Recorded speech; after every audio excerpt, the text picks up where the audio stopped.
안녕하세요, 여러분. 오늘은 코스피 선물 차트를 실시간으로 확인하는 방법과 실제 매매에서 진입, 타이밍을 잡는 노하우까지 자세하게 알아보겠습니다. 최근 국내 증시는 글로벌 금리 변화와 외국인 수급, 반도체 업종 움직임, 환율 변동성까지 겹치면서 코스피 200 선물 시장의 변동폭이 상당히 커진 상황입니다. 특히 2026년 들어 AI 관련 반도체 기대감과 글로벌 자금 흐름 영향으로 코스피 선물이 빠르게 움직이는 경우가 많아졌고 개인 투자자들의 선물 시장 관심도 함께 높아지고 있습니다. 실제 최근 시장에서는 외국인과 기관 수급에 따라 코스피 선물 방향성이 크게 흔들리는 흐름이 반복되고 있다는 분석도 나오고 있습니다. 우선 코스피 선물 차트를 어떻게 실시간으로 확인해야 하는지부터 알아보겠습니다. 대부분의 투자자들은 증권사 HTS나 MTS를 통해 코스피 200 선물 차트를 확인합니다. 최근에는 모바일 환경이 좋아지면서 스마트폰만으로도 실시간 체결과 차트 흐름을 빠르게 확인할 수 있는 환경이 잘 구축되어 있습니다. 특히 선물 시장은 순간적인 움직임이 중요하기 때문에 지연 시세보다는 실시간 호가와 체결 강도를 함께 확인하는 습관이 중요합니다. 실전 트레이더들이 가장 많이 체크하는 것은 단순 캔들 차트만이 아닙니다. 호가창 흐름과 거래량, 외국인 선물 수급까지 함께 확인하는 경우가 많습니다. 왜냐하면 코스피 선물은 외국인 영향력이 굉장히 큰 시장이기 때문입니다. 실제 최근 시장에서도 외국인의 현물 선물, 동시 매수 여부에 따라 지수 방향성이 크게 달라지는 흐름이 자주 나타나고 있습니다. 특히 장 시작 직후와 오후 2시 이후 흐름은 굉장히 중요합니다. 국내 선물 시장은 오전에는 방향 탐색 움직임이 많이 나오고 오후에는 외국인 프로그램 매매 영향으로 방향성이 강하게 나타나는 경우가 많습니다. 그래서 경험 많은 투자자들은 오전에는 무리하게 추격 매매를 하지 않고 시장 방향이 어느 정도 안정된 이후 진입하는 경우도 많습니다. 그렇다면 진입 타이밍은 어떻게 잡아야 할까요? 가장 먼저 중요한 것은 큰 추세를 먼저 확인하는 것입니다.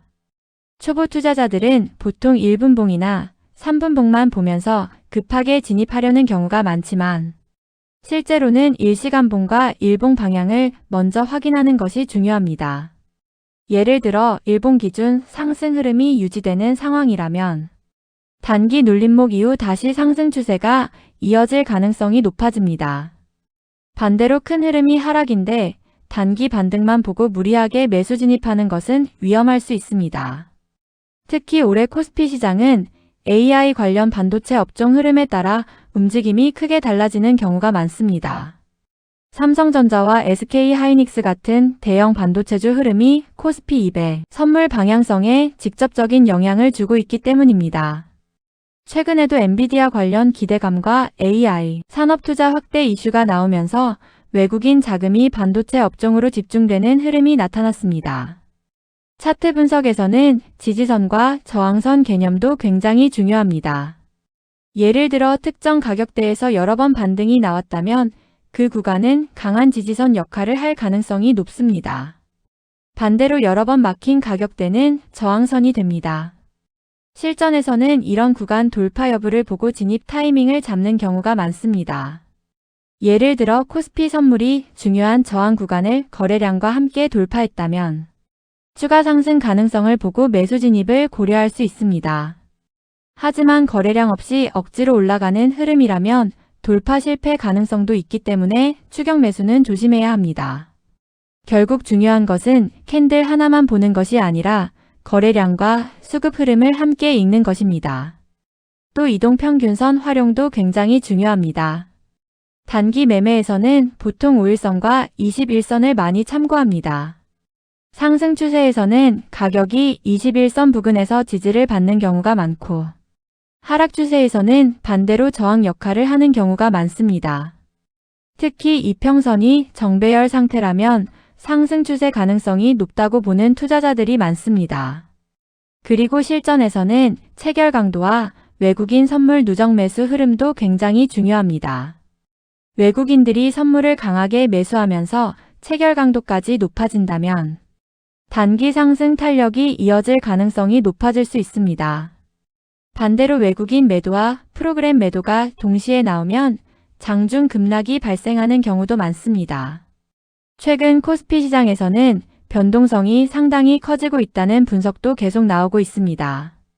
실제 올해 들어 사이드카가 여러 차례 발동될 정도로 장중 급등락이 반복되고 있으며 시장에서는 프로그램 매매와 수급 영향이 커지고 있다는 평가가 나오고 있습니다. 특히 코스피 선물은 야간 선물 흐름도 중요합니다. 미국 증시가 급등하거나 급락하면 다음 날 국내 선물 시장 시작 전부터 방향성이 어느 정도 반영되는 경우가 많기 때문입니다.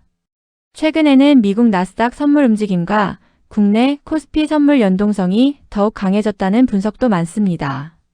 하지만 아무리 좋은 차트 자리라도 손절 기준 없이 진입하는 것은 굉장히 위험합니다. 선물 시장은 레버리지가 적용되기 때문에 작은 움직임도 계좌 손익에 큰 영향을 줄 수 있습니다. 실제 꾸준히 살아남는 투자자들을 보면 큰 수익보다 손실 관리에 더 집중하는 경우가 많습니다. 보통 실전 트레이더들은 진입 전에 미리 손절 가격과 목표 수익 구간을 정해두고 매매를 진행합니다. 반대로 감정적으로 대응하게 되면 물타기나 무리한 추가 진입으로 이어질 가능성이 높아집니다. 특히 코스피 선물은 장중 순간적인 변동이 크기 때문에 이번에는 다시 올라오겠지라는 막연한 기대감이 가장 위험할 수 있습니다. 또 하나 중요한 것은 하루에 너무 많은 매매를 하지 않는 것입니다. 초보 투자자들은 시장이 움직일 때마다 계속 진입하려는 경향이 있는데 이런 과도한 매매는 결국 손실 확률을 높일 가능성이 큽니다. 오히려 경험 많은 투자자들은 하루에 몇 번 안 되는 핵심 자리만 공략하는 경우가 많습니다. 결국 코스피 선물 실전 매매에서 중요한 것은 단순히 방향을 맞히는 것이 아니라 시장 흐름과 수급, 거래량, 심리를 함께 읽는 능력입니다. 특히 올해처럼 변동성이 큰 시장에서는 무리하게 추격하기보다 리스크 관리 중심으로 접근하는 것이 무엇보다 중요합니다. 오늘은 코스피 선물 차트 실시간 확인 방법과 진입 타이밍 잡는 노하우에 대해 자세히 알아봤습니다. 앞으로도 국내 선물과 해외 선물 실전 매매에 도움이 되는 다양한 정보 계속 전해드리겠습니다. 감사합니다.